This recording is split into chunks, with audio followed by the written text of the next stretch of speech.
Svake godine kada dođe vrijeme pripreme tla za sadnju crvenog luka, vraćam se jednoj staroj, ali provjerenoj metodi, dodavanju drvenog pepela u zemlju.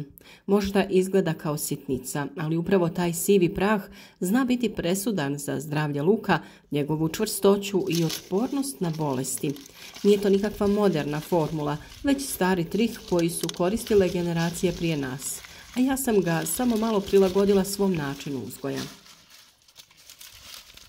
Prvi put sam pepeo počela dodavati prije sadnje crvenog luka iz čiste znatiželje. Imala sam nekoliko kanti pepela od drva kojima smo grijali kuću i pomislila zašto ne bi probala. Rasula sam ga po gredici, lagano umiješala u tlo i posadila luk. Rezultat me iznenadio. Glavice su bile veće, ljuska čvršća, a biljke otpornije. Tada sam shvatila da pepeo nije samo otpad, nego pravo blago za vrt. Naime, drveni pepeo je bogat kalijem, kalcijem, fosforom i magnezijem, mineralima koji biljkama trebaju upravo u početnim fazama rasta. Kod luka, koji razvija jaku podzemnu glavicu, kalij je naročito važan. On potiče stvaranje krupnih, zdravih i čvrstih glavica, a istovremeno povećava otpornost biljke na sušu i bolesti.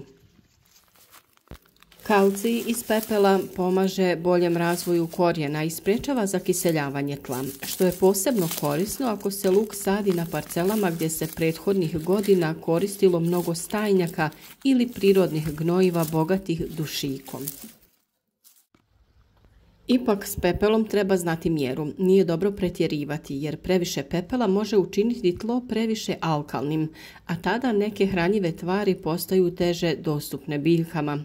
Ja najčešće na 1 kvadratni metar zemlje dodajem oko 100 grama pepela, zavisno o tome koliko je zemlja prethodno bila prihranjena.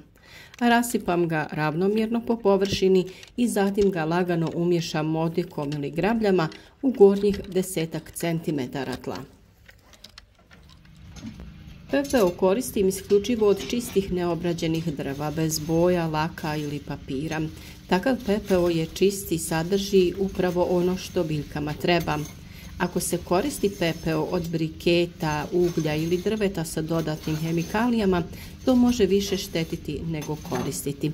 Zato uvijek pazim da uzimam pepeo samo iz peći u kojoj ložimo suha drva. U ovoj priči zanimljivo je i to što pepeo djeluje kao prirodni zaštitnik od nekih štetnika. Kada ga posipam po zemlji, često primetim da se lukova muha rjeđe pojavljuje. Istog razloga ga koristim i u tečnom obliku za prskanje luka u proljeće protiv pojave lukove muhe. A i puževi ga ne vole. Pepeo im isušuje tijelo pa izbjegavaju područja gdje ga ima. Na taj način pepeo mi pomaže ne samo kao gnojivo, nego i kao prirodni repelent. Osim što obogaćuje tlo, pepeo poboljšava i njegovu strukturu. Na glinastim tlima pomaže da zemlja postane rahla i propusnija, što je za luk od velike važnosti. Luk ne voli zbijeno i mokro tlo. U njemu korijen teško diše, glavice se sporije razvijaju, a često i trune. Pepeo to popravlja, pa zemlja postaje laganija, a voda se bolje raspoređuje. Još jedna prednost pepela je što neutralizira kiselost. Ako tlo ima nizak pH, dodavanje pepela vraća ga u ravnotežu. A luk najviše voli tlo koje je blago alkalno, pH između 6,5 i 7.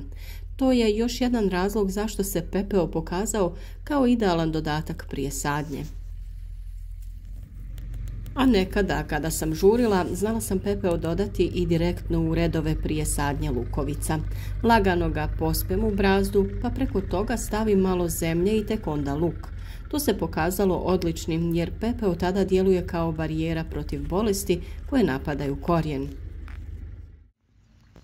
Zato svima koji planiraju sadnju crvenog luka preporučujem da ne bacaju pepeo iz peći. Čuvajte ga i dodajte u zemlju prije sadnje. Vidjet ćete razliku već prve sezone. Biljke će rasti snažnije, otpornije i sa manje problema. I ne radi se ovdje samo o crvenom luku. Koristimo ga za tlo u cijelom vrtu i kod svih drugih biljaka. Na kraju mogu reći samo jedno. Pepeo mi je postao neizostavan dio jesenske, ali i proljetne pripreme vrta. On povezuje tradiciju i prirodu u najjednostavnijem obliku, a daje rezultate koje čak ni najskuplje kupljene prihrane ne mogu uvijek nadmašiti.